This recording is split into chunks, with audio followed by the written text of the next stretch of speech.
नमस्कार दोस्तों, मैं रोहित कुमार आप सब directstudy.com पे बहुत बहुत स्वागत करता हूं। दोस्त, इस वीडियो में हम लोग बात करने जा रहे हैं। आज के 14वां दिन है आज, और आज हम बात करेंगे चैप्टर 10 का, चैप्टर 11 का और चैप्टर 12 का। जी हाँ, इन तीनों चैप्टर का आज हम लोग बात करेंगे, और 3 नहीं 6 चैप्टर हो जाएंगे, क्योंकि एनसीईआरटी का भी बात करेंगे और एससीईआरटी का भी हम लोग क्वेश्चन सारे देखेंगे। साइंस चल रहा है दोस्त, क्लास 8 के लिए 8th क्लास का चल रहा है। बीपीएससी 1.1 से 5 हो, 6 to 8 हो या 9 to 10 हो। टीआरई 4.0 के लिए ये बहुत ही बेहतरीन सीरीज है। बहुत सारे स्टूडेंट इसका फ़ायदा उठा रहे हैं और उनको समझ में आ रहा है कि ये कितना इंपॉर्टेंट है। आपको कोई थ्योरी पढ़ने की जरूरत नहीं होगी, क्वेश्चन के बाद सारे सॉल्यूशन भी अच्छे से हम लोग करते हैं ताकि थ्योरी भी कंप्लीट होता जाए। इसके अलावा जो थ्योरी में बात होती है उससे क्वेश्चन बनते नहीं है। जितने क्वेश्चन बनते हैं सारे बना के रख दिए गए हैं इस सेट में। आपके सामने ये किताब दिख रहा होगा, इसी किताब का ये पूरा निचोड़ है। ये किताब जो एनसीईआरटी का पूरा निचोड़ इसमें डाला गया है, ठीक है। तो इसी को हम लोग कंप्लीट कर रहे हैं। तो आइए आज का सेशन को स्टार्ट करते हैं। आज हम लोग 10वां लेसन से स्टार्ट करेंगे, तो शुरू करते हैं। आज जो हम लोग प्रारंभ करेंगे वो करेंगे किशोरावस्था की ओर, ठीक है। सबसे पहला प्रश्न आपके आंखों के सामने दिख रहा होगा, किशोरावस्था का अंतराल होता है। आपसे अंतराल पूछा जा रहा है कि किशोरावस्था का अंतराल बताइए। तो आप कहेंगे फटाक से 12 से 19 वर्ष को सर किशोरावस्था के नाम से हम लोग जानते हैं। कौन सा? 12 से 19 साल तक का बच्चा होता है उसे किशोरावस्था। कभी कभी ये 13 से 18 भी दे देता है, कभी कभी 13 से 19 भी दे देता है।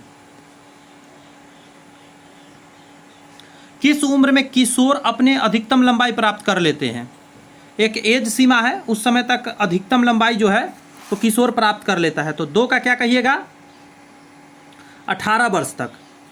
18 वर्ष के एज होते होते क्या होता है, अप्रोक्सिमेटली जितना उसको एज लेना है वो ले लेता है। नेक्स्ट है कि स्त्रियों में जननावस्था का प्रारंभ हो जाता है। मतलब कब से वो जन्म देना प्रारंभ कर सकती है बच्चों को, वो एज आपसे पूछ रहा है। लेकिन यहाँ पे लिखने का तरीका थोड़ा सा चेंज है। जननावस्था लिखा गया है, लेकिन इसमें लिख रहा है कि कब से मेंस्ट्रुएशन साइकिल प्रारंभ हो रहा है, ये बताना ये चाह रहा है आई थिंक। तो 10 से 12 वर्ष इसके लिए कह सकते हैं हम लोग। 10 से 12 साल में क्या होता है, जो जितनी भी लड़कियां होती है उसमें मेंस्ट्रुएशन साइकिल स्टार्ट हो जाता है। ये फ्लैक्चुएट होता है। आज के डेट में 7 से 10 साल भी हो गया है। 7 से 10 साल में भी बहुत लड़की का स्टार्ट हो जाता है। बहुत का 18-20 वर्ष तक नहीं हो पाता है। तो ऐसे थोड़ा सा शरीर भाई वेरी करता है, लेकिन मेनली 10 से 12 माना जाता है। आगे है कि किशोरावस्था में होने वाले परिवर्तन को कौन नियंत्रित करता है? ग्रंथि करता है, एस्ट्रोजन करता है, पीयूष करता है, हार्मोन करता है। जो ये जो चेंजिंग आता है किसके वजह से आता है? तो ग्रंथियाँ करती है, क्योंकि पीयूष क्या है, हार्मोन कहाँ से निकलती है, एस्ट्रोजन कहाँ से निकलती है, तो ग्रंथि से निकलती है। तो ग्रंथि इन सभी का ऊपर हो गया, इसलिए ग्रंथि ही कह देंगे हम लोग। किशोरावस्था में होने वाले परिवर्तन को कौन नियंत्रित करता है? ग्रंथि। सभी मनुष्य की कोशिकाओं के केंद्रक में जितने जोड़े गुणसूत्र पाए जाते हैं, कितना पाया जाता है? 23 जोड़ा पाया जाता है। टोटल 46 हो जाता है। इसमें कम या बेसी बीमारी को प्रतीत करता है। एक मानव महिला के जनन कोशिका में गुणसूत्रों की संख्या है, महिला का पूछ रहा है, गुणसूत्र की संख्या कितना होगा? 23 होगा ना। जोड़ा में पूछ रहा है तो 23 जोड़ा होगा। अभी जस्ट ऊपर क्वेश्चन देखिए, सेम क्वेश्चन को बस बदल के तरीका से पूछ लिया। कह रहा है पुरुषों में गुणसूत्र का क्या होता है? तो एक्स और वाई दोनों होता है। महिलाएं में सिर्फ एक्स एक्स होता है। इस वजह से महिलाएं क्या होती है, सिर्फ महिला क्या बोला जाए उसको, महिला गुणसूत्र लेकर वो चलती है। लेकिन पुरुष में महिला और पुरुष दोनों का गुणसूत्र होता है। इसलिए अगर किसी लेडीज को सिर्फ बेटी हो रही है तो इसका जिम्मेदार लेडीज नहीं है, सिर्फ और सिर्फ जेंट्स जिम्मेदार है इसका, क्योंकि उसके पास इसका मतलब वाई नहीं होगा, जेंट्स के पास गुणसूत्र। यह धारणा गलत है कि बच्चे के लिंग के लिए पूरी तरह से माँ जिम्मेदार होती है। देखिए ये क्वेश्चन आगे मिल ही गया। पहला कहता है लिंग गुणसूत्र केवल माँ से प्राप्त होता है। नहीं, माँ के शरीर में विकसित होता है। एक लिंग गुणसूत्र माँ से और दूसरा पिता से प्राप्त होता है, ये सही है। लिंग गुणसूत्र केवल पिता से प्राप्त होता है, ये भी नहीं। आंसर क्या हो जाएगा इसका? 3 नंबर।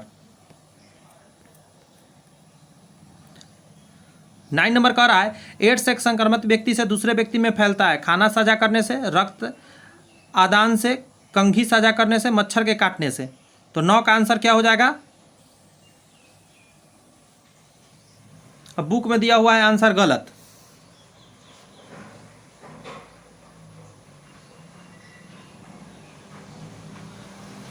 कह रहा है कंघी साझा करने से किताब में, जो कि ये संभव नहीं है, ये आंसर नहीं हो सकता।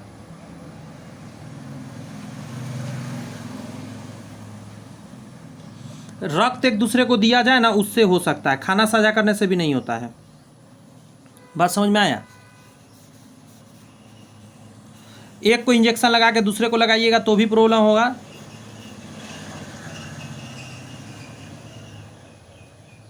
मच्छर के काटने से नहीं फैलता है। हाँ, मच्छर के काटने से कब फैल सकता है? जब जिसको एड्स है उसको काट लिया और वो किसी और को उसी समय काट लिया जाके, तो आई थिंक फैलने का संभावना हो सकता है। लेकिन आंसर 2 मेनली होगा इसका। नीचे दिए घटनाएं दी गई है जिसमें गर्भाधारण और भ्रूण का विकास होता है। नीचे ऐसी घटनाएं दी गई है जिनसे गर्भधारण और भ्रूण का विकास होता है। अंडे का निषेचन, अंडे का परिपक्व होना, अंडे का निकलना, गर्भाशय की मोटी दीवार में भ्रूण जमा होना। निम्नलिखित में से कौन सा विकल्प उनके घटित होने के क्रम में है? अभी घटित होने का क्रम आपको पता होना चाहिए। आइए कोशिश करते हैं इसको पता करने का। किस सीक्वेंस में ये कालक्रम होता है? सबसे पहले 1 नंबर में अंडा परिपक्व होगा, फिर अंडा निकलेगा, 2 नंबर में अंडा निकलेगा, तीसरा निषेचन होगा और तब अंडा जाके दीवार में चिपकेगा। क्लियर है? अब इसको से देख लेना है कहाँ पे होगा ये सीक्वेंस। टैडपोल के परिवर्तन के लिए निम्नलिखित में से कौन सा तत्व पानी में उपलब्ध होना चाहिए? टैडपोल समझते हैं ना, जो जिससे मेढक बनता है। पहले वो मछली के जैसा रहता है, बाद में वो मेढक बन जाता है। तो आयोडीन पानी में होना जरूरी है। मेढक बनने के लिए टैडपोल कुछ चरणों से गुजरते हैं। लार्वा से वयस्क में होने वाले इस परिवर्तन को काया पलट कहा जाता है। मेढक में यह थायरॉक्सिन हार्मोन द्वारा नियंत्रित होता है। थायरॉक्सिन उत्पादन के लिए आयोडीन का होना बहुत जरूरी है, इसलिए आयोडीन होना चाहिए पानी में। यौवन के दौरान लड़कों में होने वाले सबसे स्पष्ट सदृश परिवर्तन क्या दिखता है? जवान हो गया बच्चा, स्वर यंत्र में विकास, ऊंचाई में वृद्धि, शुक्राणुओं का उत्पादन, पसीना बढ़ जाना। तो 12 का 2 नंबर कह 12 का 2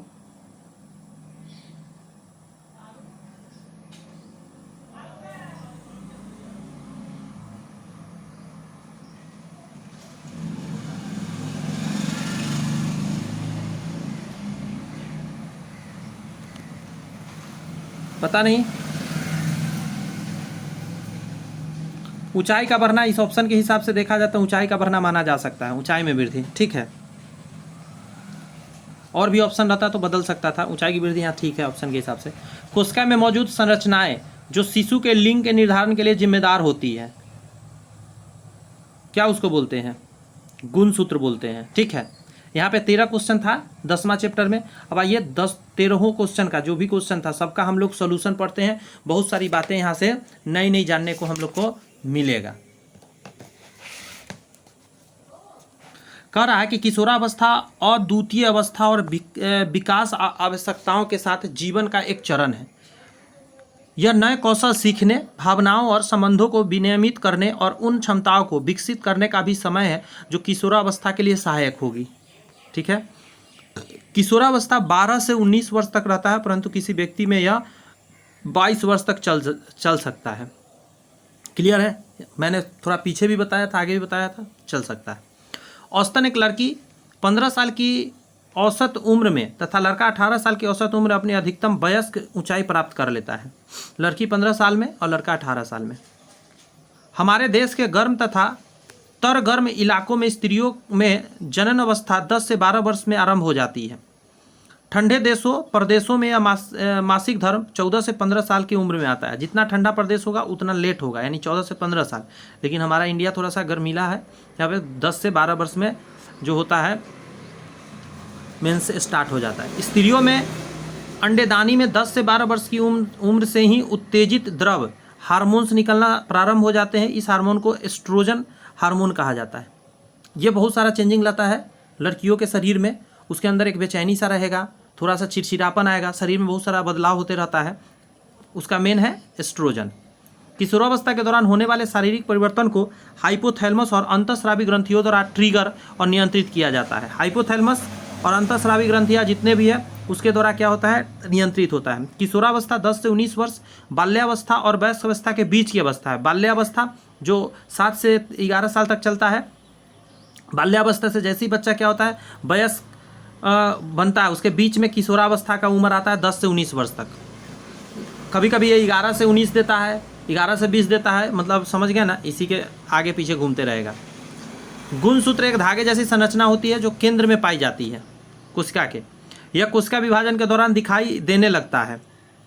मानव शरीर में 23 जोड़ी गुणसूत्र मौजूद होते हैं। इसमें एक कोशिका 22 जोड़ी काय सूत्र और 1 जोड़ी लिंग गुणसूत्र होता है। यानी 22 जोड़ी से शरीर का पूरा निर्माण होता है, 1 जोड़ी से लिंग निर्माण होता है, स्त्री या पुरुष होते हैं। जो है प्रत्येक जोड़ी में 2 गुणसूत्र होते हैं, प्रत्येक जोड़ी में 2 गुणसूत्र होते हैं।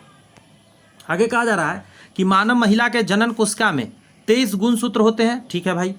कोशिका के नाभिक में क्रोमोजोम में डीएनए डीऑक्सीराइबोन्यूक्लिक एसिड, ये भी याद रखना है इसका फुल फॉर्म, डीऑक्सीराइबोन्यूक्लिक एसिड अणुओं के रूप में माता पिता से याद रखने वाली महत्वपूर्ण बात यह है कि गुणसूत्र और जीन जोड़े में होते हैं। गुणसूत्र और जीन क्या होते हैं? हमेशा जोड़े में होते हैं। पुरुषों में कहा जाता है कि एक वाई और एक एक्स गुणसूत्र होते हैं, जबकि महिला में दोनों एक्स ही होते हैं। किसी पिता का वाई गुणसूत्र बिना किसी बदलाव के उसके पुत्र में जाते हैं। आगे कहा जा रहा है सभी मनुष्य की कोशिकाओं के केंद्र में 23 जोड़ी गुणसूत्र होते हैं। ठीक है। कह रहा है इनमें से 2 गुणसूत्र लिंग गुणसूत्र होते हैं, एक्स वाई जिसको कहते हैं। एक महिला में 2 एक्स गुणसूत्र होते हैं, जबकि एक पुरुष में अगर बात करें तो एक्स और वाई गुणसूत्र मौजूद होते हैं। आगे कहा जा रहा है कि पिता के लिंग गुणसूत्र अजन्मे बच्चों के लिंग का निर्धारण करते हैं। ठीक है। अजन्मे बच्चे का लिंग इस बात पर निर्भर करता है कि युग्मनज में एक्स यानी कि मादा वाला या एक्स वाई गुणसूत्र लड़का वाला है या नहीं। जो होगा उस हिसाब से बच्चा होगा। अक्वायर्ड इम्यूनो डिफेंसी सिंड्रोम जिसको एड्स बोलते हैं, इसका फुल फॉर्म याद रखना है, acquired immuno deficiency syndrome, human immunity deficiency virus, human immuno deficiencies virus के कारण होता है, HIV के कारण होता है। दवा का इंजेक्शन, गौर से सुनिए, दवा का इंजेक्शन लगाने के लिए इस्तेमाल की जाने वाली सिरिंज साझा करने से एक व्यक्ति से दूसरे व्यक्ति में चला जाता है। खासकर एड्स जैसे बीमारी के ही कारण क्या हुआ कि सिरिंज अब हर सुई के लिए नया लगता है। हाँ, एक व्यक्ति को आपने सुई दिया, उसी से आप 2-3 दवा दे सकते हैं उसको, लेकिन डॉक्टर उसमें भी क्या करता है, 5-10 रुपये का सिरिंज आता है कि जितनी दवा देना रहता है उतना सिरिंज का प्रयोग कर लेता है। ये बहुत अच्छी भी बात है। यह संक्रमित माँ से उसके दूध के माध्यम से शिशु में भी फैल सकता है। मैं अपने बचपन का बात बताता हूँ, 2003-2 की बात बताता हूँ, 3-4 के करीब। उस समय ना डॉक्टर के यहाँ एक ही सिरिंज होता था, उसी से सबको वो दवा देता था। जी हाँ, एक ही से सबको देता था। और फिर क्या हुआ, 2005-7 के करीब, 8 के करीब में क्या हुआ कि थोड़ा सा चेंजिंग आया। उसमें क्या चेंजिंग आया कि नीडल सी बदलाता था, वो सिरिंज वही रहता था, आगे का जो सुई होता वो बदल दिया जाता था। फिर जाके धीरे धीरे ऐसा हुआ कि अब सिरिंज ही बदलाने लगा। HIV से संक्रमित व्यक्ति के साथ यौन संपर्क के माध्यम से भी यह वायरस फैलता है, यानी सेक्स करने से। जिसको HIV एड्स हो रखा है तो फिर समझिए कि आपको भी हो जाएगा। इसीलिए सुरक्षित यौन संबंध बनाना है और एक से बनाना है, अपनी पत्नी से, और किसी के बारे में नहीं ख्याल में लाना है। यौवन की शुरुआत के साथ अंडाणु परिपक्व होने लगते हैं। जैसे जैसे जवानी आगे बढ़ता है, अंडाणु जो होते हैं परिपक्व होने लगते हैं। एक अंडाणु परिपक्व होता है और लगभग 28 से 30 दिनों के एक अंडाशय से बाहर निकल जाता है। इस अवधि के दौरान गर्भाशय की दीवार अंडे को प्राप्त करने के लिए मोटी हो जाती है। यदि यह निषेचित हो जाता है तो विकसित होना शुरू हो जाता है। अगर मान ले उसको मेल गैमिट मिल गया, यानी सेक्स हुआ, लड़की के साथ लड़का ने किया, यानी मेल फीमेल का हुआ, और पुरुष गैमिट वहाँ पहुँच गया, तो दोनों क्या हो गया, शुक्राणु आ गया, अंडाणु के साथ मिलकर क्या होता है, धीरे धीरे ग्रोथ स्टार्ट हो जाता है, भ्रूण की तरफ बढ़ने लग जाता है। तो ये सीक्वेंस है। इस अवधि के दौरान गर्भाशय की दीवार अंडे को प्राप्त करने के लिए मोटी हो जाती है और ये निषेचित हो जाता है और विकसित होना शुरू हो जाते हैं। क्रम ऐसे है, अंडा का परिपक्व होना, अंडा का निकलना, अंडा का निषेचन, फिर गर्भाशय की मोटी दीवार में भ्रूण का धंस जाना, जमा हो जाना, ताकि वहाँ से फिर ग्रोथ कर सके। कितनी सारी बात सोल्यूशन से मिल रही है। कोई थ्योरी पढ़ने का जरूरत नहीं है, बस इस क्वेश्चन को सारे सीरीज को कर लीजिए, आपका काम हो जाएगा। मेढक बनने के लिए टैडपोल कुछ चरणों से गुजरता है। लार्वा से वयस्क में होने वाले इस परिवर्तन को काया पलट कहा जाता है। मेढक में यह थायरॉक्सिन हार्मोन के कारण नियंत्रित होता है। थायरॉक्सिन उत्पादन के लिए आयोडीन की आवश्यकता होती है। यदि जिस पानी में टैडपोल बढ़ रहे हैं उसमें पर्याप्त आयोडीन नहीं है तो टैडपोल वयस्क नहीं हो पाते हैं और मर जाते हैं। किशोरावस्था के दौरान मानव शरीर में कई बदलाव आते हैं। ये परिवर्तन यौवन की शुरुआत का प्रतीक है। लड़कों की लंबाई में अचानक वृद्धि और होठों के ऊपर बालों को देखा जाना, यानी मूछ आने लग जाना। किशोरावस्था में होने वाले परिवर्तन हार्मोन द्वारा नियंत्रित होते हैं, हार्मोन के द्वारा होता है। आगे कहा जा रहा है टॉपिक, निषेचित अंडे या युग्मनज के अंदर शिशु के लिंग का निर्धारण करने का निर्देश होता है। यह निर्देश निषेचित अंडे में धागे जैसी संरचना होती है जिसे गुणसूत्र कहता है, उसी के द्वारा होता है। तो एक चैप्टर हम लोगों ने कंप्लीट कर लिया। अभी हम लोग को 5 चैप्टर और करना है। एनसीईआरटी का अभी 11वां चैप्टर, बल तथा दाब। बल का मतलब फोर्स होता है। बल का मतलब क्या होता है? फोर्स होता है। दाब का मतलब प्रेशर होता है। कहता है वस्तु की गति के दिशा में बल लगने से उसकी गति क्या हो जाएगी? बढ़ जाएगी। मान लेते इधर वस्तु जा रहा है, इधर ही बल लगा दीजिएगा तो उसका क्या होगा? गति में क्या आ जाएगा? और तेजी आ जाएगी। वस्तु की गति की विपरीत दिशा में बल लगने से उसके गति में कैसा परिवर्तन होगा? गति उसकी घट जाएगी या रुक जाएगी? उसकी गति घट जाएगी, कि उल्टा डायरेक्शन से आप लगा रहे हैं। आगे कहा जा रहा है कि घर्षण बल लगने की दिशा होती है हमेशा विपरीत, वस्तु की गति के लंबवत नहीं। वस्तु की गति के विपरीत दिशा में, यही आंसर होगा 2 नंबर। 3 का क्या होगा? 2 नंबर। हमेशा विपरीत होता है, रोकता है, आगे बढ़ने नहीं देता है। निम्नलिखित में से कौन असंपर्क बल नहीं है? असंपर्क बल की बात कर रहे हैं, यानी संपर्क जहाँ होगा। घर्षण बल संपर्क बल होता है, तो 4 आंसर हो जाएगा। चुंबकीय बल दूर से ही लग जाता है, विद्युत बल दूर से लगता है, गुरुत्वाकर्षण भी दूर से लगता है, लेकिन सट के लगता है घर्षण बल, फ्रिक्शन के कारण। जितना रफ सरफेस उतना ज़्यादा घर्षण। बल बटा क्षेत्रफल किसके बराबर होता है? बल जो लग रहा है क्षेत्रफल के बराबर है, उसको क्या नाम से हम लोग जानते हैं? बल बटा क्षेत्रफल दाब के नाम से जानते हैं। क्या डालते हैं? प्रेशर। याद रहेगा ना? देखिए प्रेशर P बराबर होता है फोर्स बटा एरिया, P बराबर है बाई A। बल कैसी प्रक्रिया है? धक्का देने की, खींचने की, दोनों है। बल दोनों है, खींचना या धक्का देना दोनों बल है। बल में डैश होते हैं, सिर्फ परिमाण, सिर्फ दिशा, परिमाण एवं दिशा दोनों। बल की यदि हम बात करें तो बल में दोनों होता है, कोई ना कोई डायरेक्शन में ही आप लगाते हैं बल, परिमाण और दिशा दोनों होता है। चित्र में दिया गया है 2 लड़के ए और बी को एक ब्लॉक पर बल लगाते हुए दिखाया गया है। यदि गुटका दाईं ओर बढ़ता है, दाईं साइड बढ़ता है, इसका मतलब इधर बढ़ रहा है। इधर बढ़ने का सीधा सीधा मतलब होता है कि इसके पास बल ज़्यादा है। कौन सा कथन सही है? ए द्वारा लगाया गया बल का परिमाण बी की तुलना में अधिक है, यही आंसर हो जाएगा, पहला ही आंसर हो जाएगा। बात समझे? ए के पास ज़्यादा ताकत है, तभी तो आगे का मैं बढ़ा दिया। दिए गए चित्र में दिखाया गया परिपथ में जब परिपथ पूरा हो जाता है तो हथौड़ा घंटे पर प्रहार करते हैं। निम्नलिखित में से कौन सा बल हथौड़े की गति के लिए उत्तरदायी है? अच्छा, इसको बोलते हैं हम लोग विद्युत चुंबकीय बल। कहाँ लिखा गया है विद्युत चुंबकीय बल? ये है, 1 मिनट, ठीक है। चुंबक उत्पन्न होता है और उसी से आगे खींच जाता है। शुष्क मौसम में बालों में कंघी करते समय कभी कभी हमें बाल उड़ने का अनुभव होता है, इसके लिए जिम्मेदार बल कौन सा है? इसको इलेक्ट्रोस्टैटिक बल बोलते हैं। नहीं, 1 सेकंड रुक जाइएगा। इलेक्ट्रोस्टैटिक बल तो दूसरा चीज़ हो गया, 1 सेकंड रुक जाइएगा।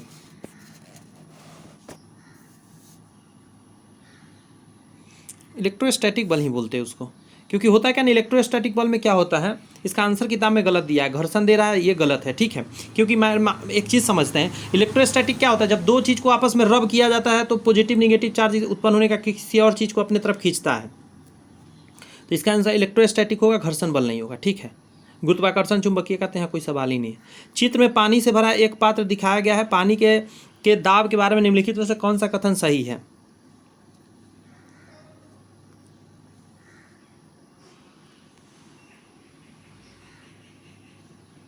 सबसे ज़्यादा जो दाब फील करेगा वो सी करेगा, क्योंकि जितना अंदर जाएंगे उतना ही आपके ऊपर प्रेशर पड़ता जाएगा पानी का। इससे ज़्यादा प्रेशर इस पर, सबसे ज़्यादा इस पर, तो इसका आंसर क्या हो जाएगा? सबसे ज़्यादा प्रेशर कहाँ पड़ेगा आपको? सी पर पड़ेगा। ए से ज़्यादा बी पर, बी से ज़्यादा सी पर। नेक्स्ट क्वेश्चन है कि 2 वस्तुएं एक दूसरे को प्रतिकर्षित करती है, अच्छी बात है। इस प्रतिकर्षण के कारण हो सकता है चुंबकीय बल के कारण और विद्युत बल के कारण। इन दोनों बल के कारण क्या होता है? केवल तो हो ही नहीं सकता, दोनों बल के कारण प्रतिकर्षित हो सकता है। एक आकर्षित होता है, एक प्रतिकर्षित, दूर भगाना। आगे कह रहा है निम्नलिखित में से कौन सा बल संपर्क बल है? घर्षण बल, सॉरी, घर्षण बल जो है ना संपर्क बल है। आपस में जब तक संपर्क नहीं होगा घर्षण नहीं हो सकता। एक पानी की टंकी में बिंदु A B C D पर 4 नल लगाए हुए हैं, जैसे कि दिए गए चित्र में दिखाया गया है। इन नलों से समान दाब से पानी जल निकलेगा। किन नलों से समान दाब से पानी निकलेगा? समान दाब से तो पॉसिबल नहीं है। ये पिक्चर में कुछ है गड़बड़ी, आपको मैं बता देना चाहता हूँ। आंसर बी सी वाला होगा पक्का, कहीं है बी सी वाला। 1 नंबर देखता हूँ आंसर क्या दिया है। 14 का आंसर दिया हुआ है 1 नंबर। मैंने कहा ना गड़बड़ी है, कैसे से बताता हूँ। ये ना बी यहाँ देना चाहिए था सी के सामने, और यहाँ ए होता, यहाँ ए और नीचे बी। अब होता क्या ना, इसका जो सामने पर जाता तो इधर से पानी जितना फोर्स से गिरता उतना ही फोर्स से इधर गिरता। तो इसका आंसर बी सी दिया है, बट पिक्चर गलत बना दिया है। बनाने वाले ने, उसको आइडिया नहीं लगा होगा, जो टाइपिस्ट रहा होगा, जो डिजाइन किया होगा। एक ईंट की ओर मेज पर 3 अलग अलग तरीकों से रखा गया है, जैसा कि चित्र में दिखाया गया है। मेज पर ईंट द्वारा सबसे बड़ा दाब कहाँ लगेगा? तो जब खाराग में रखा जाएगा, यानी ए में। जितना एरिया नीचे कम होगा ना, उतना ही दाब ज़्यादा पड़ेगा। तो आंसर ए वाला हो जाएगा। क्लियर है? सारे बात हमने पढ़ लिया इस चैप्टर का भी। अब सॉल्यूशन पढ़ के कुछ नई नई बातें को सीख लेते हैं। मुझे पूरा विश्वास है आपको बहुत अच्छा लग रहा होगा पढ़ के। इसके बाद घर्षण चैप्टर को पढ़ेंगे और डिटेल घर्षण को जानेंगे, छोड़ेंगे नहीं। अगर किसी वस्तु पर असंतुलित बल लगाया जाता है, असंतुलित बल मतलब इधर मान ले 5 न्यूटन का बल लग रहा है, इधर मान लेते हैं 5 न्यूटन का बल लग रहा है, और इधर से बल रहा है 2 न्यूटन का, तो लाजमी है कि वस्तु इस तरफ में मूव करेगा। तो वही कह रहा है यहाँ पे कि असंतुलित बल लगाया जाता है तो उसके वेग में परिवर्तन और दिशा परिवर्तन होगा ही होगा। इस प्रकार किसी वस्तु को त्वरित करने के लिए एक असंतुलित बल की आवश्यकता होती है। उसकी गति की दिशा में तब तक परिवर्तन होता रहेगा जब तक कि यह संतुलित बल उस पर कार्य नहीं करेगा। संतुलित जब तक न हो जाए तब तक चेंजिंग आता रहेगा, ये कहना चाह रहा है। आगे कह रहा है कि यदि किसी वस्तु पर लगाए गए बल की दिशा वस्तु की गति की दिशा के विपरीत हो तो वस्तु की गति में कमी आती है। घर्षण बल हमेशा वस्तु की गति के विपरीत दिशा में कार्य करता है, अच्छी बात है, अर्थात बल की दिशा में परिवर्तित होता है, दिशा में परिवर्तन होता है। एकदम आराम से सुनिए, सारी बात समझ में आएगा। जब तक सीमित मान तक नहीं पहुंच जाता तब तक घर्षण का परिमाण उस बल के बराबर हो जाता है जो वस्तु की गति देता है। सीमित घर्षण का परिमाण 2 सतहों के बीच समान प्रक्रिया के लिए एक अनुपात होता है।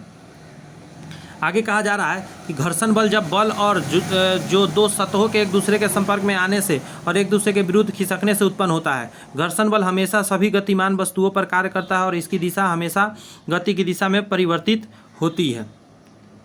आगे कहा जा रहा है दबाव को प्रति इकाई क्षेत्रफल लगने वाले बल के रूप में परिभाषित किया जाता है, यानी P बराबर F/A। मैंने अभी थोड़ा देर पहले लिखा भी था ये फॉर्मूला।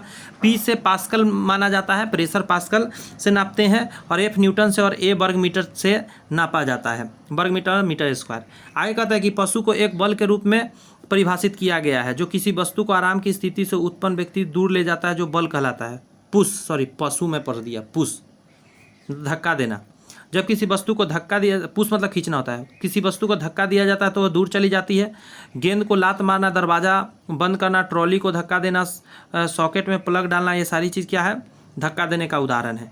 जिस भौतिक राशि में मात्रा यानी परिमाण और दिशा दोनों होता है उसे सदिश कहा जाता है। सदिश राशि जैसे वेग हो गया, बल हो गया, संवेग हो गया, इस सभी में दिशा भी है, परिमाण भी है, इसीलिए ये सभी क्या है?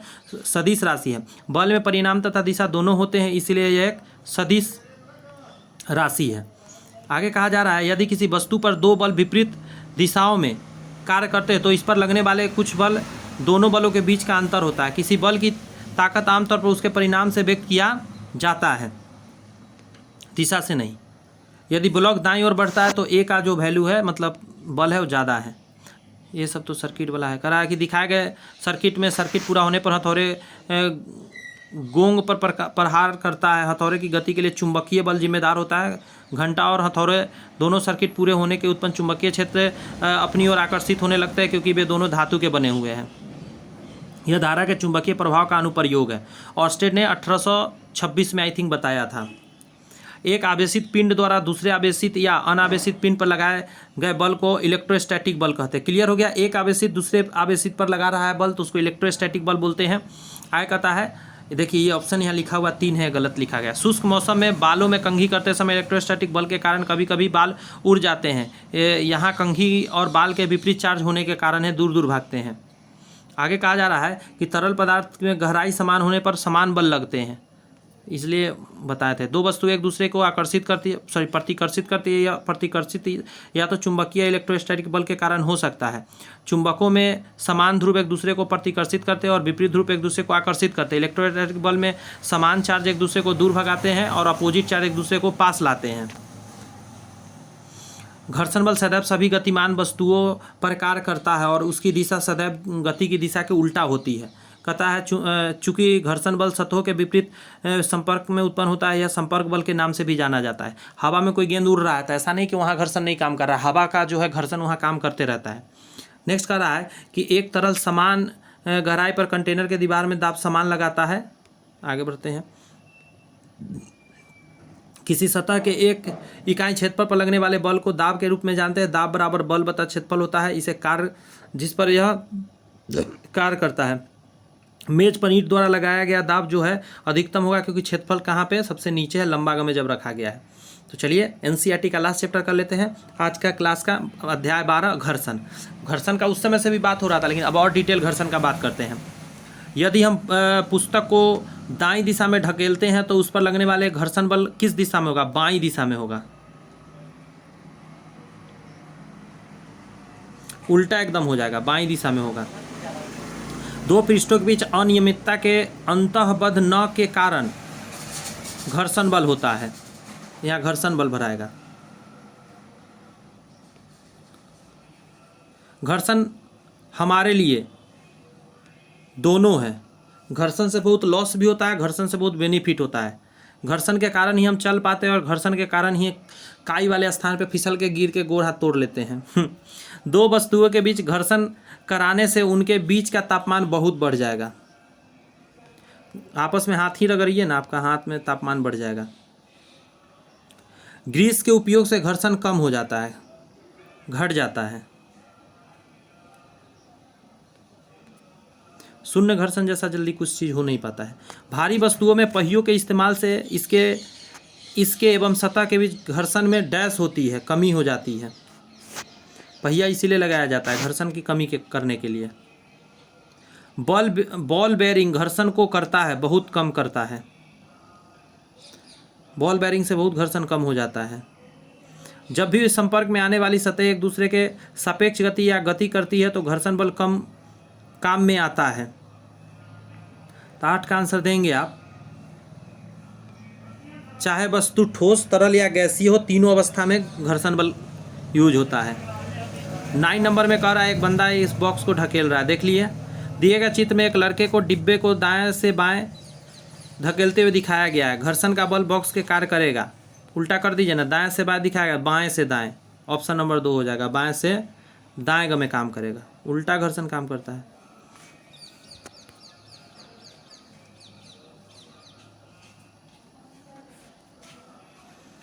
चाकू के ब्लेड को किसी सतह पर रगड़कर तेज करने के लिए निम्नलिखित में से कौन सा सबसे उपयुक्त होगा? पत्थर, प्लास्टिक ब्लॉक, लकड़ी का ब्लॉक, ग्लास का ब्लॉक। दिमाग लगाइए ना जरा, बेसिक सा दिमाग लगाइए। पत्थर, कहाँ घर्षण ज़्यादा उत्पन्न होगा? पत्थर पर। समान आरंभिक गति से छोड़ी गई एक खिलौना कार किस सतह पर सबसे दूर तक यात्रा करेगी? कीचड़ भरी सतह, पॉलिश संगमरमर की सतह, सीमेंट वाली सतह, ईंट की सतह। पॉलिश संगमरमर पर सबसे ज़्यादा जाएगा क्योंकि घर्षण कम है। यदि हम दरवाजे के कब्जों पर तेल लगाएंगे तब घर्षण कम हो जाएगा। कॉमन सेंस लगाइएगा। तेल डालने पर क्या होता है? घर्षण कम होता है। निम्नलिखित में से कौन सा कथन गलत है? गलत। जमीन पर लुढ़कती गेंद पर घर्षण कार्य करता है, ये सही बात है। पानी पर चलती नाव पर घर्षण कार्य करता है, सही है। चिकनी सड़क पर चलने वाली साइकिल पर घर्षण काम करता है, सही है। हवा में घूम रही गेंद पर घर्षण कार्य नहीं करता। अरे भाई यही गलत है। हवा में भी घर्षण काम करते रहता है। मैं यही तो एग्जांपल दिया था कुछ देर पहले। एक लड़का रबर की गेंद को लकड़ी की सतह से घुमाता है, सतह पर घुमाता है। गेंद विश्राम में आने से पहले थोड़ी दूर तक तय करती है। विश्राम की स्थिति में आने से पहले उसी गेंद को लंबी दूरी तय कराने के लिए वह ऐसा कर सकता है। लकड़ी सतह पर कालीन बिछाकर, गेंद को कपड़े के टुकड़े से ढककर, लकड़ी की सतह पर टेल्कम पाउडर छिड़क कर, लकड़ी की सतह पर रेत डालकर। टेल्कम पाउडर से चिकनाहट आ जाएगा। तो आंसर क्या कर दीजिएगा इसका? 14 का आंसर 3 डाल दीजिए। एक बड़े व्यावसायिक परिसर में मुख्य सड़क तक पहुंचने के 4 रास्ते हैं, ठीक है।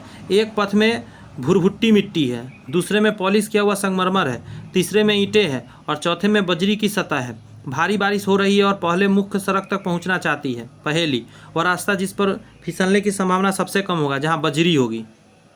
आंसर क्या हो जाएगा 15 का 4, बजरी वाला जगह पे, क्योंकि पानी जो भी होगा नीचे चला जाएगा, बजरी पे आराम से जाता है, इसलिए पटरी के नीचे गिट्टी का प्रयोग किया जाता है, आपने देखा होगा। ये सवाल भी आता है, घर्षण बनाए रखने के लिए पानी नीचे चला जाए, वहाँ पे दलदल पैदा ना हो, इन सभी कारणों से।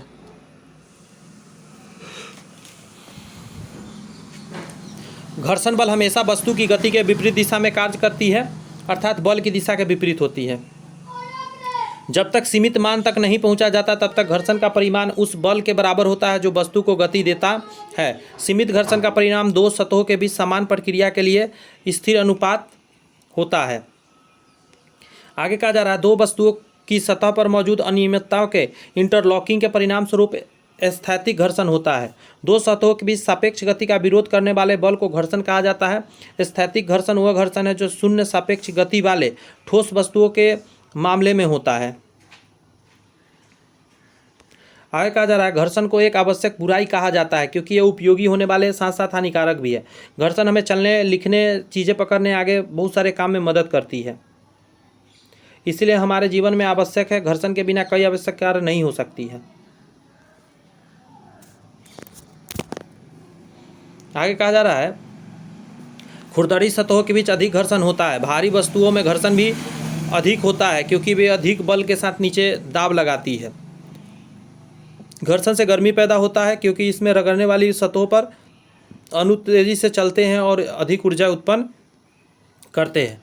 आगे कहा जाता है कि घर्षण को कम करने के लिए हम संपर्क में आने वाले सतह को चिकना बना सकते हैं। इसके अलावा संपर्क में आने वाले 2 सतह को स्नेहक यानी कि कोई भी तेल वगैरह, ग्रीस वगैरह लगा के इसको घर्षण को कम किया जा सकता है। इसीलिए जब हम रस्सी से, पुल्ली से पानी खींचते कुआं से, तो उसमें हम लोग बार बार तेल देते हैं, या साइकिल के बॉल बेयरिंग में। घर्षण को कम करने के लिए मशीनों में चलने वाले हिस्सों के बीच ग्रीस लगाया जाता है। घर्षण में करने के कारण अन्य तरीका बेयरिंग का उपयोग भी है। बेयरिंग के उपयोग से भी घर्षण बहुत कम हो जाता है, आसानी से आप कोई काम कर पाते हैं। पहिए के उपयोग से घर्षण कम हो जाता है। लुटनी गति के कारण पहिए और सतह के बीच संपर्क न्यूनतम रहता है। न्यूनतम संपर्क संपूर्ण कम घर्षण बल का कारण बनता है। इस प्रकार चीज़ों को पहिए द्वारा आसानी से स्थानांतरित किया जा सकता है एक जगह से दूसरे जगह। बॉल बेयरिंग रोलिंग तत्व प्रकार है जो आंतरिक और बाहरी चलती भागों के बीच अलगाव को बनाए रखने के लिए गेंदों का उपयोग करती है। इसका उपयोग गतिज घर्षण को रोलिंग घर्षण परिवर्तित करने के लिए किया जाता है। यह गति के दौरान घर्षण को भी कम करता है। देखिए, बॉल बेयरिंग के बारे में जानिए। मैं थोड़ा सा बना के दिखाता हूँ, पहले क्लीन करता हूँ, फिर अच्छे से बना के आपको समझाता हूँ, तब समझ में अच्छा से आएगा।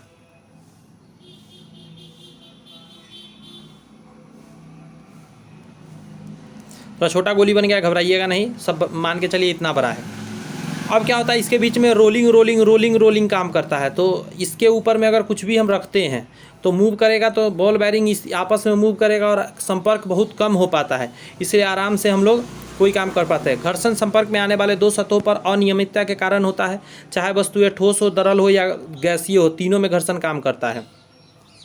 तरल पदार्थ द्वारा लगाए गए घर्षण बल को हम ड्रैग भी कहा जाता है। घर्षण बल हमेशा लगाए गए बल का विरोध करता है, मतलब उल्टा कर लगाता है, कर रहा है। यदि बल बाईं ओर लगाया जाता है तो घर्षण दाईं ओर कार्य करेगा, उल्टा यानी होता है। घर्षण 2 सतहों में अनियमितता के आपस में जोड़ने के कारण होता है। चाकू की धार को तेज करने के लिए पत्थर सबसे उपयुक्त चीज़ माना जाएगा। सबसे अधिक घर्षण वहाँ पैदा होगा। समान प्रारंभिक गति से छोड़ी गई एक खिलौना कार पॉलिश संगमरमर की सतह पर सबसे दूर तक जाएगा। संगमरमर की पॉलिश की गई संगमरमर की चिकनी सतह होने के कारण घर्षण कम होगा और कार बहुत दूर तक जाएगा। कहता है, जब किसी दरवाजे के कब्जों पर तेल की कुछ बूंदें डाली जाती है तो दरवाज़ा सुचारू रूप से काम करता है। यह दक्षता बढ़ाने के लिए घर्षण को कम करने के लिए किया जाता है। वे पदार्थ जो घर्षण को कम करते हैं स्नेहक कहलाते हैं। ग्रीस, हिंदी इंग्लिश में ग्रीस, हिंदी में स्नेहक। घर्षण बल ठोस, तरल और गैस तीनों अवस्था में एक दूसरे को विरोध में काम करते हैं। घर्षण हवा में घूमती हुई गेंद पर भी कार्य करता है। जैसे ही वस्तु हवा के माध्यम से चलती है वे खींचे बल का अनुभव करती है, जिससे वायु प्रतिरोध के रूप में जाना जाता है। नहीं, उसको लगता है कि पीछे का में मुझे कोई खींच रहा है आगे जाते समय बॉल को। आगे कहता है कि उसी गेंद को आराम करने से पहले लंबी दूरी तय करने के लिए वो लकड़ी की सतह पर टैल्कम पाउडर डाल दिया जा सकता है। टैल्कम पाउडर लकड़ी की सतह को घर्षण कम करेगा और आगे बढ़ेगा।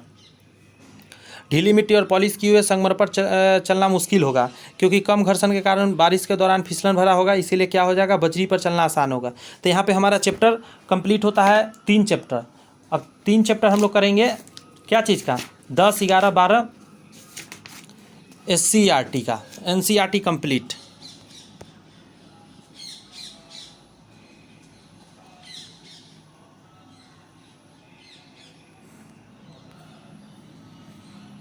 एक मिनट दे दीजिए। आ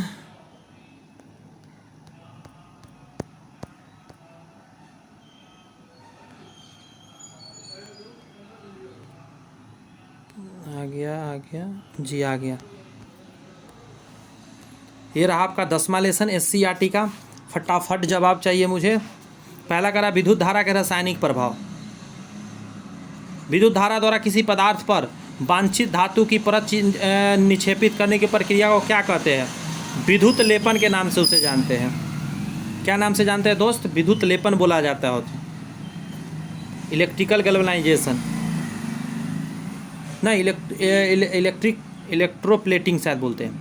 विद्युत धारा का ऐसा ही मात्रक होता है। विद्युत धारा का एम्पियर में नापते हैं हम लोग विद्युत धारा को। पोटेशियम का नामकरण, इसकी खोज किसने किया था? हम्फ्री डेवी ने किया था। पोटेशियम का नामकरण एवं इसकी खोज हम्फ्री डेवी ने किया था। ये इंपॉर्टेंट है, इसको स्टार लगा लीजिए, बहुत बच्चा को ये नहीं पता होगा, पहली बार सुने होंगे। कौन सी धातु विद्युत का चालन करती है? दोनों करेगा, एल्यूमिनियम और तांबा दोनों करेगा, क्योंकि दोनों धातु है, विद्युत दोनों में जाएगा। आगे कहते हैं विद्युत चालन करने वाले अधिकांश द्रव किसके विलयन होते हैं? अम्ल, लवण, क्षार सभी के हो सकते हैं। इन सभी के पानी में घोल दीजिएगा ना, एसिड, बेस एंड सॉल्ट, उसमें बिजली जाएगा। आगे कहा जा रहा है विद्युत धारा द्वारा धातुओं पर लेपन करने की विधि को विद्युत लेपन कहते हैं। बहुधा लोहे की वस्तु को संरक्षण बचाने के लिए, गौर से सुनिए, चमक के लिए क्या करते हैं, उन पर तांबे का, जस्ते का, निकेल का अथवा क्रोमियम का लेपन कर दिया जाता है। मेनली निकेल का ही होता है। विद्युत धारा का ऐसे ही मात्रक एम्पियर होता है, ये सब याद रखना है। परिपथों की विद्युत धारा मापने के लिए यंत्र का उपयोग किया जाता है, उसे एमीटर बोलते हैं। एमीटर से क्या आता है, विद्युत धारा का, परिपथ का विद्युत धारा नापते हैं। आगे कहते हैं 1807 में सर हम्फ्री डेवी ने पोटेशियम तत्व की खोज की थी। डेवी ने 1808 में फैराडे के साथ यह प्रयोग किया था। देखिए मैंने बोला था ना, नहीं ये अलग चीज़ है, सॉरी, मैंने बोला था कुछ और था। 1820 बोला था, वो था इलेक्ट्रिक चुंबकीय प्रभाव को खोजा गया था। 1807 में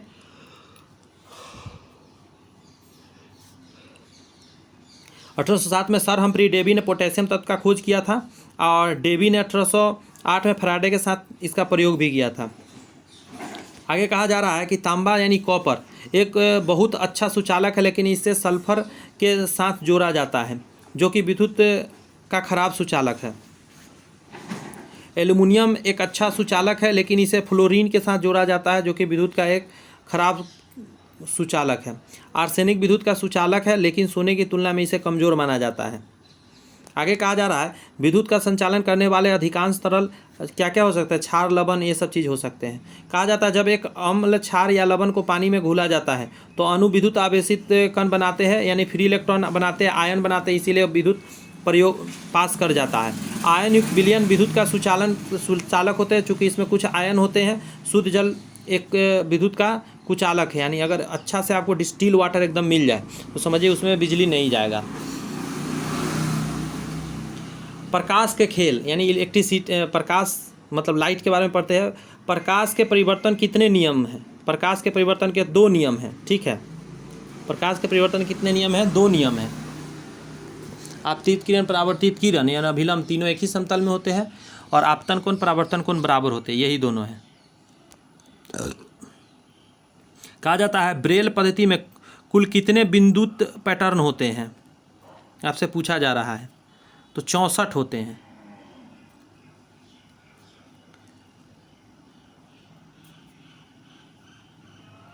पहले जो था 6 का था बिंदु से बनता था ब्रेल लिपि, अब 8 बिंदु का बनने लगा है। इस कारण से 64 के जगह पर अब 256 का भी संख्या बन गया है। कहता है मोटर कार की हेडलाइट में प्रयोग होता है, हेडलाइट तो अवतल दर्पण, हेडलाइट में क्या होता है, अवतल दर्पण का प्रयोग होता है, और पीछे देखने के लिए उत्तल दर्पण का। लेंस की क्षमता का ऐसा ही मात्रक क्या है, डायोप्टर, डायोप्टर से लेंस की क्षमता मापते हैं। किस लेंस के द्वारा सिर्फ काल्पनिक प्रतिबिंब बनता है। अब देखिए काल्पनिक प्रतिबिंब लेंस पूछ रहा है, मतलब उसमें वास्तविक नहीं बनना चाहिए, और इसका मतलब हमेशा सीधा ही प्रतिबिंब बनेगा, हमेशा सीधा बनेगा। काल्पनिक हमेशा सीधा, और हमेशा दर्पण के लेंस के पीछे बनेगा। जो भी लेंस होगा इस तरफ में बने, जैसे मान लेते हैं ये लेंस है, यहाँ पे लेंस है, तो इस तरफ में बनेगा और सीधा बनेगा, इसी को काल्पनिक बोलते हैं। 5 का जवाब आप क्या देंगे, अवतल लेंस, अवतल लेंस में ऐसा होगा, ऐसा वाला लेंस में।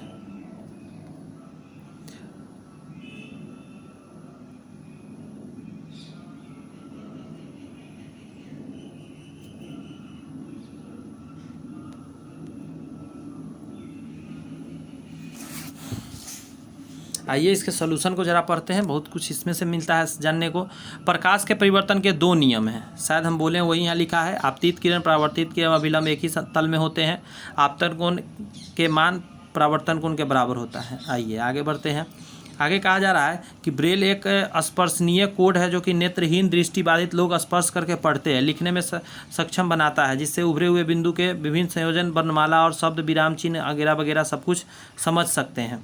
आगे कहा जा रहा है कि आधुनिक ब्रेल लिपि जो हो गया वो 8 बिंदु का बना दिया गया है, जिससे 64 के जगह पर अब 256 अक्षर, शब्द, विराम चिन्ह होते हैं। आगे कहा जा रहा है गाड़ियों की हेडलाइट में अवतल दर्पण का प्रयोग किया जाता है। अवतल दर्पण प्रकाश किरणों का प्रसार करता है, प्रकाश के फैलाव के कारण प्रकाश के सामने अधिक क्षेत्र में फैल जाता है। आगे कहा जा रहा है कि लेंस की क्षमता का एसआई मात्रक डायोप्टर होता है। डायोप्टर को डी से दर्शाया जाता है। डायोप्टर जो होता है, यदि फोकस दूरी को मीटर में व्यक्त किया जाता है तब शक्ति को डायोप्टर में व्यक्त किया जाता है और कहा जाता है 1/f के बराबर होता है। नेक्स्ट अच्छा है पॉइंट कि अवतल लेंस द्वारा बना प्रतिबिंब हमेशा आभासी और सीधा होता है। अवतल लेंस द्वारा हमेशा आभासी और सीधा होता है। प्रतिबिंब हमेशा वस्तु से छोटा, सीधे और आभासी होते हैं। जैसे जैसे वस्तु और लेंस के बीच की दूरी घटती जाती है वैसे वैसे आभासी प्रतिबिंब का आकार बढ़ता भी चला जाता है। लास्ट लेसन आज के क्लास का कर लेते हैं फटाफट। पौधे और जंतुओं का संरक्षण एवं जैव विविधता। पहला क्वेश्चन यहाँ पे है कि अंतर्राष्ट्रीय जैव विविधता दिवस कब मनाया जाता है। अब ये सब क्वेश्चन पता होना चाहिए, सुपर हिट क्वेश्चन है, स्टार मारिए इसमें। 22 मई को मनाया जाता है। अंतर्राष्ट्रीय जैव विविधता दिवस 22 मई को मनाया जाता है। करा निम्न में से कौन विलुप्त जंतु है। डायनासोर, डोडो, बाघ। 1 और 2 दोनों हो जाएगा। बाघ को छोड़ के ये दोनों क्या है, विलुप्त हो चुका है।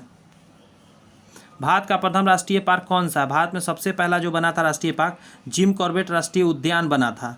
ये उत्तराखंड में, पहले यूपी था लेकिन उत्तराखंड में है। 3 का आंसर क्या हो जाएगा, 2। इसका पहले नाम भी कुछ और था।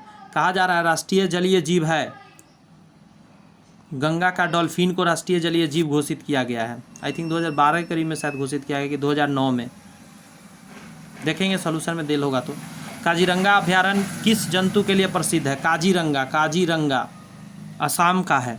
1 सींग वाले गैंडा के लिए प्रसिद्ध है। 1 सींग वाले राइनो के लिए प्रसिद्ध है। सॉल्यूशन पढ़ते हैं। संयुक्त राष्ट्र ने जैव विविधता मुद्दों पर समझा और जागरूकता बढ़ाने के लिए यादों के लिए 22 मई को अंतर्राष्ट्रीय जैव विविधता दिवस के रूप में मनाने की घोषणा की थी। ग्रह के संतुलन को बनाए रखने के लिए जैव विविधता आवश्यक है। कौन सा ग्रह, पृथ्वी की बात कर रहा है। डोडो जिसको राइफस कुकुकलेटस हिंद महासागर के द्वीप मॉरिशस का एक अस्थायी पक्षी था। यह पक्षी वर्ग में होते हुए भी थलचर था क्योंकि इसमें उड़ने की क्षमता नहीं थी। डायनासोर भी एक विलुप्त जंतु है। जिम कॉर्बेट उत्तराखंड में जो है सबसे पुराना राष्ट्रीय पार्क है। 1936 में विलुप्त प्राय बाघ की रक्षा के लिए हैली नेशनल पार्क के रूप में स्थापित किया था। हाँ, इसका पुराना नाम हैली नेशनल पार्क था, बाद में इसको कर दिया था जिम कॉर्बेट। यह एशिया का पहला राष्ट्रीय उद्यान भी है। एशिया का सोचिए पहला यही है। कहा जाता है गंगा डॉल्फिन को 2009 में भारत का राष्ट्रीय जलीय जीव घोषित किया गया। 2009 में गंगा डॉल्फिन महत्वपूर्ण है क्योंकि यह संपूर्ण नदी के पारिस्थितिकी तंत्र को स्वस्थ रखने की मतलब बना के रखता है। काजीरंगा राष्ट्रीय उद्यान 1 सींग वाले गैंडा के लिए बहुत ज़्यादा प्रसिद्ध है। काजीरंगा राष्ट्रीय उद्यान असम राज्य में अवस्थित है। 1985 में यूनेस्को द्वारा विश्व धरोहर के रूप में इसे घोषित कर दिया गया। तो यहाँ पे दोस्त आज के सेशन मेरा कंप्लीट होता है। आपसे रिक्वेस्ट है चैनल सब्सक्राइब करके बेल आइकन प्रेस कर लीजिए। वीडियो पसंद आई है कुछ दोस्त मित्र में जरूर शेयर कीजिए। जैसे मैं आपका हेल्प कर रहा हूँ आप भी मेरा हेल्प कर दीजिए। दोनों हाथे ताली हम लोग मिलकर बजाते हैं और एक बढ़िया रिकॉर्ड बनाते हैं। All the best, thank you.